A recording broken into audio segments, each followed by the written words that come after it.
Hi. So glad to see you guys. Okay, we're gonna wait for like 1 or 2 minutes so that everyone can have a chance to get online. We are reading Charlie and the Chocolate Factory. Hey, hi, so glad to see you.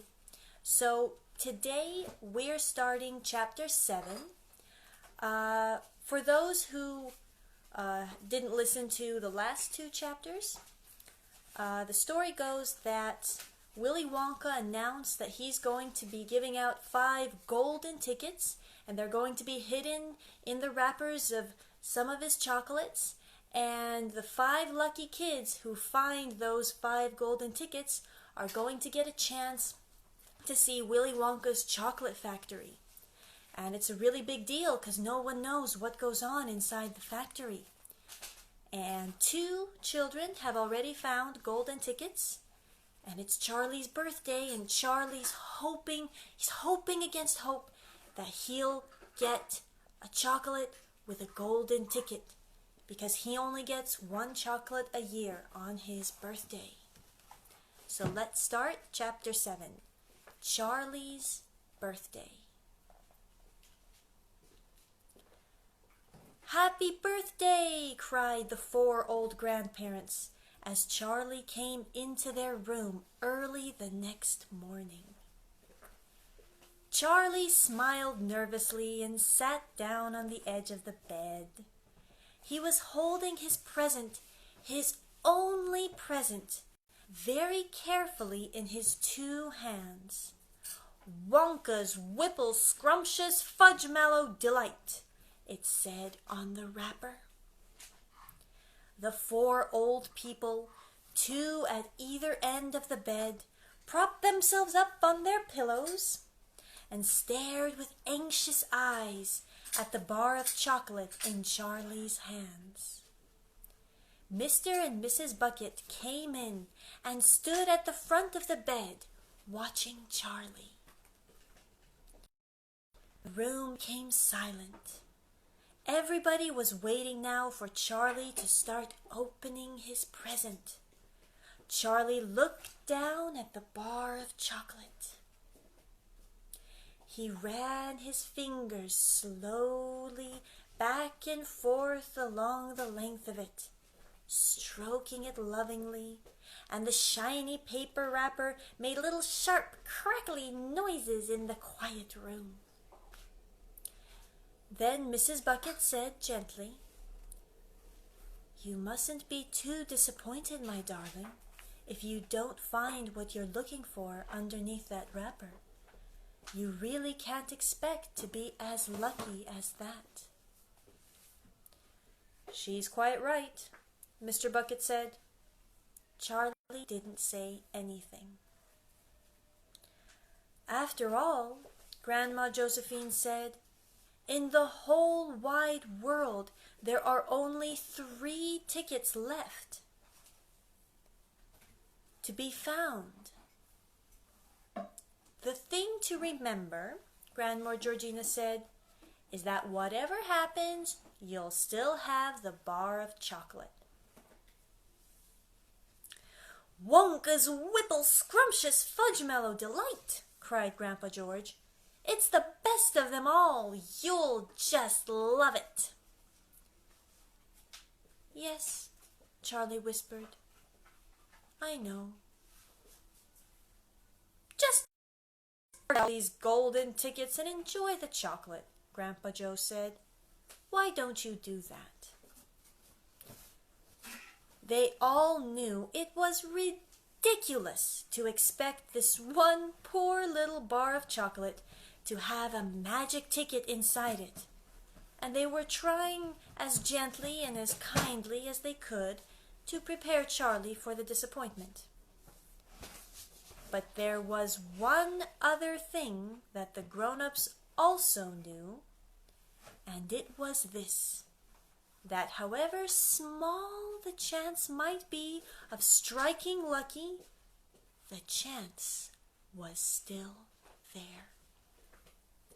The chance had to be there. this particular bar of chocolate had as much chance as any other of having a golden ticket. And that was why all the grandparents and parents in the room were actually just as tense and excited as Charlie was, although they were pretending to be very calm. "You'd better go ahead and open it up, or you'll be late for school," Grandpa Joe said. "You might as well get it over with," Grandpa George said. "Open it, my dear," Grandma Georgina said. "Please open it. You're making me jumpy." Very slowly, Charlie's fingers began to tear open one small corner of the wrapping paper. The old people in the bed all leaned forward, craning their scrawny necks. Then, suddenly, as though he couldn't bear the suspense any longer, Charlie tore the wrapper right down the middle, and on his lap there fell a light brown, creamy-colored bar of chocolate. There was no sign of a golden ticket anywhere. "Well, that's that," said Grandpa Joe brightly. "It's just as we expected." Charlie looked up. 4 kind old faces were watching him intently from the bed. He smiled at them, a sad small smile, and then he shrugged his shoulders and picked up the chocolate bar and held it out to his mother and said, "Here, Mother, have a bite. We'll share it. I want everybody to taste it." "Certainly not," his mother said. And the others all cried, "No, no, we wouldn't dream of it. It's all yours." "Please," begged Charlie, turning round and offering it to Grandpa Joe. But neither he nor anyone else would take even a bite. "It's time to go to school, my darling," Mrs. Bucket said, putting one arm around Charlie's skinny shoulders. "Come on, you'll be late." 2 more golden tickets found. That evening, Mr. Bucket's newspaper announced the finding of not only the 3rd golden ticket, but the 4th as well. "2 golden tickets found today," screamed the headlines. "Only 1 more left." "All right," said Grandpa Joe when the whole family was gathered in the old people's room after supper. "Let's hear who found them." "The 3rd ticket," read Mr. Bucket, holding the newspaper up close to his face, because his eyes were bad and he couldn't afford glasses. "The 3rd ticket was found by a Miss Violet Beauregard. There was a great excitement in the Beauregard household when our reporter arrived to interview the lucky young lady. Cameras were clicking and flashbulbs were flashing and people were pushing and jostling and trying to get a bit closer to the famous girl. And the famous girl was standing on a chair in the living room, waving the golden ticket madly at arm's length as though she was flagging a taxi.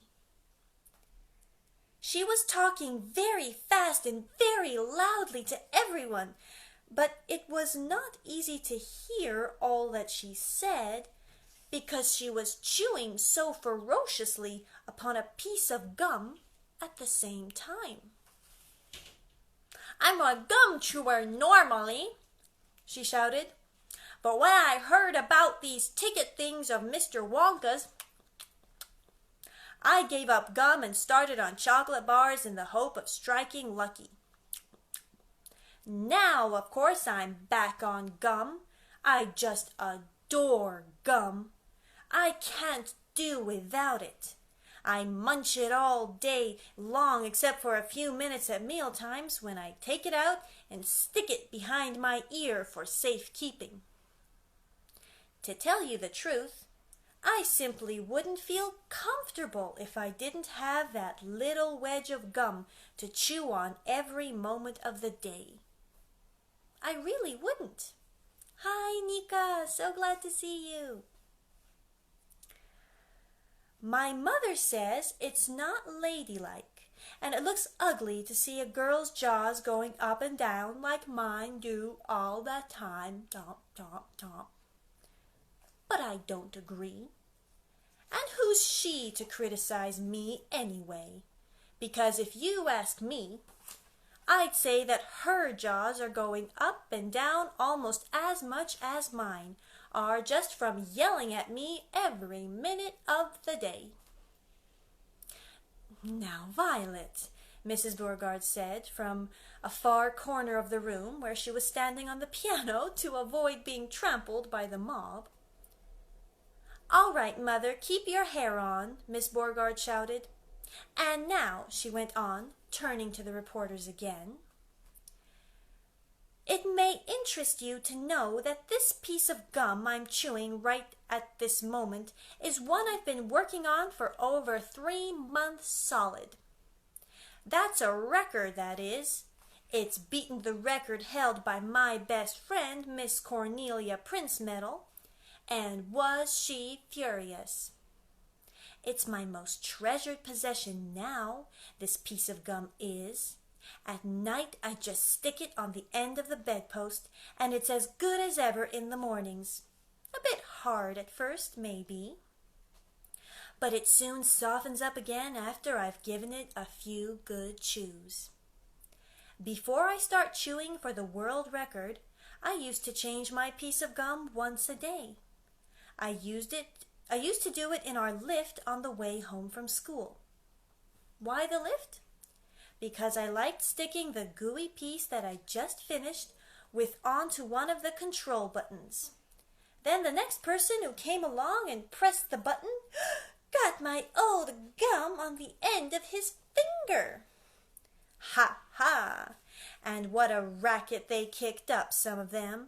You get the best results with women who have expensive gloves on. Oh yes, I'm thrilled to be going to Mr. Wonka's factory. And I understand that afterwards he's going to give me enough gum to last me for the rest of my life. Whoopee! Hooray! Beastly girl, said Grandma Josephine. Despicable, said Grandma Georgina. She'll come to a sticky end one day, chewing all that gum. You see if she doesn't. And who got the 4th ticket? Charlie asked. Now, let me see, said Mr. Bucket, peering at the newspaper again. Ah, yes, here we are. The 4th golden ticket, he read, was found by a boy called Mike TV. Another bad lot, I'll be bound, muttered Grandma Josephine. Don't interrupt, Grandma, said Mrs. Bucket.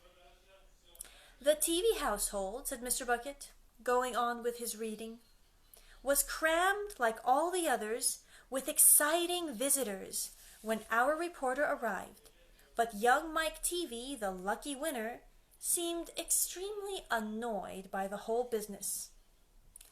Can't you fools see I'm watching television? He said angrily. I wish you wouldn't interrupt. The 9-year-old boy was seated before an enormous television set, with his eyes glued to the screen, and he was watching a film in which one bunch of gangsters was shooting up another bunch of gangsters with machine guns. Mike TV himself had no less than 18 toy pistols of various sizes hanging from belts around his body. And every now and again he would leap up into the air and fire off half a dozen rounds from one or another of these weapons. Quiet, he shouted when someone tried to ask him a question. Didn't I tell you not to interrupt? That show's an absolute whiz-banger. It's terrific. I watch it every day. I watch all of them every day, even the rotten ones, where there's no shooting. I like the gangsters best. They're terrific, those gangsters, especially when they start pumping each other full of lead, or flashing the old stilettos, or giving each other 1, 2, 3 with their knuckle dusters. Gosh, what wouldn't I give to be doing that myself? It's the life, I tell you. It's terrific. That's quite enough, snapped Grandma Josephine. I can't bear to listen to it. Nor me, said Grandma Georgina. Do all children behave like this nowadays, like these brats we've been hearing about? Of course not, said Mr. Bucket, smiling at the old lady in the bed. Some do, of course. In fact, quite a lot of them do. But not all. And now there's only one ticket left, said Grandpa George. Quite so, sniffed Grandma Georgina. And just as sure as I'll be having cabbage soup for supper tomorrow, the ticket'll go to some nasty little beast who doesn't deserve it. Who's going to get the last golden ticket? We'll find out tomorrow. I would like to say goodbye and good night to all of you. I hope you're all ready for bed. I hope you're nice and cozy. Maybe you have your pajamas on. So, good night and see you all. Bye.